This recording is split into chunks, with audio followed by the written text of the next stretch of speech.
Boa tarde, meu nome é Vitor, eu sou monitor de Física 1 e hoje a gente vai falar um pouco sobre a segunda lei de Newton.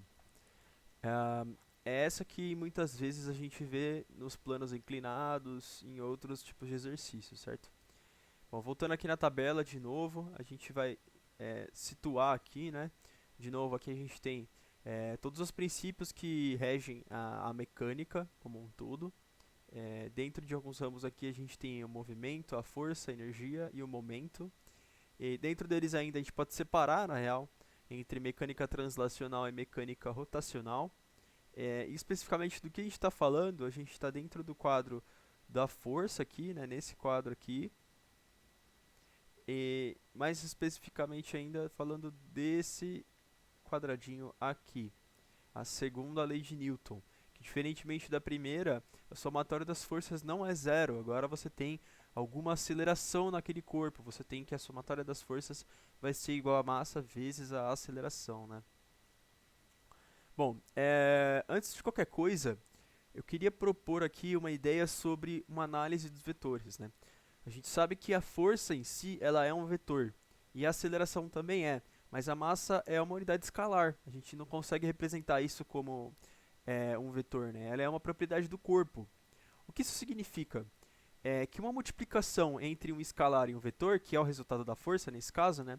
A massa que seria o nosso escalar e a aceleração a força, é a aceleração vetor, desculpa. A gente tem que uma multiplicação entre vetores, você nunca vai ter uma, nesse caso, uma direção nova, né? A direção aqui que eu digo, você só está multiplicando o tamanho daquele vetor, né? Você só está diminuindo ou aumentando, né? Aquele vetor. O vetor que eu digo aqui é a aceleração em si, né? Quando que você pode, nesse caso, você sempre tem a direção a mesma, né? Horizontal ou vertical. Mas quando que você pode ter uma variação de sentido, né? Lembra sempre que a direção é a reta e o sentido é a seta. Quando você pode ter uma variação de sentido, uma mudança de sentido, né? Ele pode estar na mesma direção, mas pode estar em sentido diferente.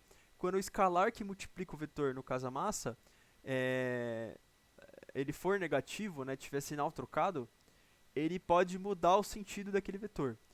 No caso da força, que é F igual a m vezes a, você nunca vai ter essa mudança, né, de sentido. Justamente porque a massa não pode ser negativa, né? Então aqui você sempre vai ter é, a mesma direção e o mesmo sentido, né, do vetor. A única coisa que vai mudar é a intensidade daquele vetor. Então aqui fica o meu pensamento, né, que a força e a aceleração elas sempre possuem a mesma direção e sentido em um sistema, né? Bom, dito isso, antes de partir para o meu exemplo, eu queria ensinar uma maneira diferente de enxergar como que eu modelo em um exercício, né? Como é que eu modelo? Pô, eu tenho um plano inclinado aqui, um plano inclinado, certo? Ele vai ter uma determinada inclinação, ele vai ter aqui um bloco, certo? E eu quero modelar agora como é que eu modelo aqui em relação à primeira lei de Newton, né? Vamos supor que é, ele vai ter um determinado peso aqui, né? Então, um determinado peso. E eu vou supor que ele também tem uma determinada força de atrito aqui, ok? Como que eu enxergo esse tipo de exercício, né? Bom, primeiro de tudo, a gente costuma pensar sempre no plano, né? A gente sempre vê o plano bonitinho assim, né? Só que nesse caso a gente tem que decompor o plano, né? Então, o que a gente faz é girar esse plano para a inclinação que ele está, certo? Então, o que a gente faz quando a gente está decompondo esse vetor P, por exemplo, em dois vetores, né? O vetor PY e o vetor PX. Na verdade, a gente está pegando essa inclinação. E aqui, a gente sabe que essa inclinação aqui na verdade, é o mesmo ângulo entre esses dois vetores aqui, né? Esse ângulo aqui é igual a esse aqui. Então a gente girou esse plano que antes estava reto, a gente girou e agora ele está inclinado, né? E vamos lá. Bom, como a gente sabe que isso estaria no enunciado de algum problema, né? Mas vamos supor que esse cara ele tá caindo, né? A aceleração dele é aqui para baixo. Como que eu gosto de pensar antes de modelar algum sistema, né? Eu gosto de pensar o seguinte: a primeira coisa, qual que é a força que eu vejo aqui que está fazendo o movimento, né? Que ela está favorável ao movimento. E ao movimento que eu digo aqui é a aceleração em si, né? Qual que é a força que está no mesmo sentido da aceleração? Se a gente parar para ver, a aceleração está descendo no plano, né? E a única força que está descendo também é a px. Nesse caso, eu sempre gosto de colocar essa força primeiro. Então, se eu fosse pensar aqui na horizontal, aqui, primeiro, para modelar, né? Então, digamos, em x, eu faria aqui, a primeira força que eu colocaria é o px, né? E aí depois eu penso, tem alguma força resistiva? Qual que é o nome dessa força? Qual é o nome da força que é, resiste a esse movimento, né? Nesse caso, é o Fat. O Fat ele está dificultando o nosso movimento, ele está contrário à aceleração.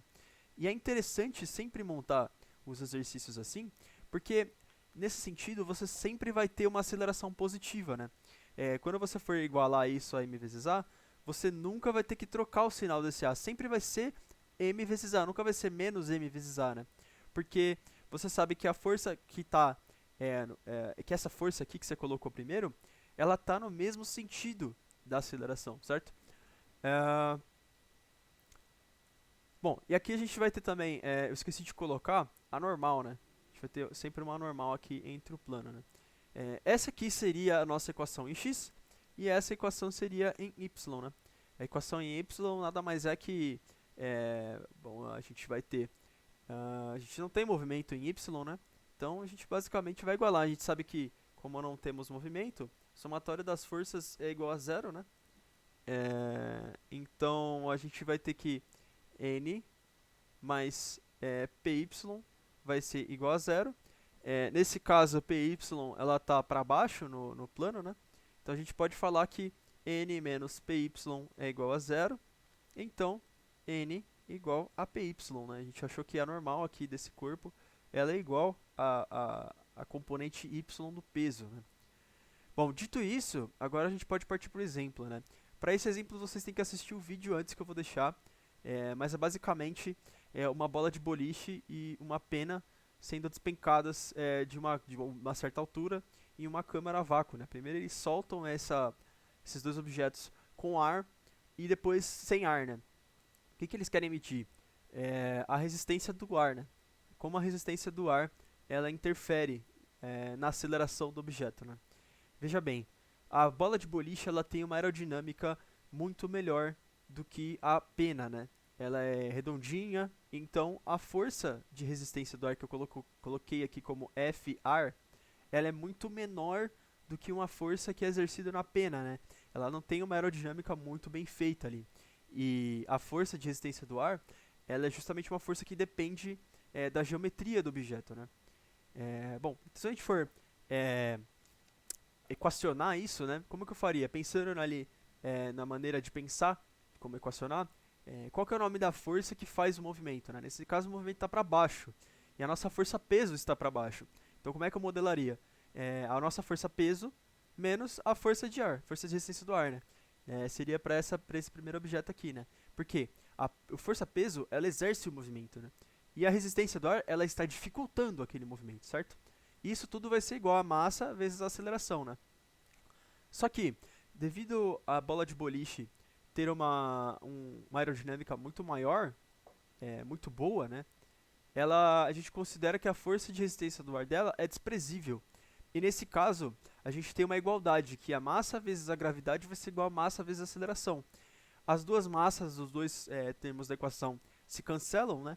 E a gente tem que a aceleração desse objeto era igual à aceleração da gravidade, né? Assim como para a bola de boliche, a gente vai ter para a pena, né? A pena, se a gente fizer, a gente tem que a somatória das forças é igual a massa vezes a aceleração. Da mesma maneira, qual que é o nome da força que faz o movimento, né? É o peso.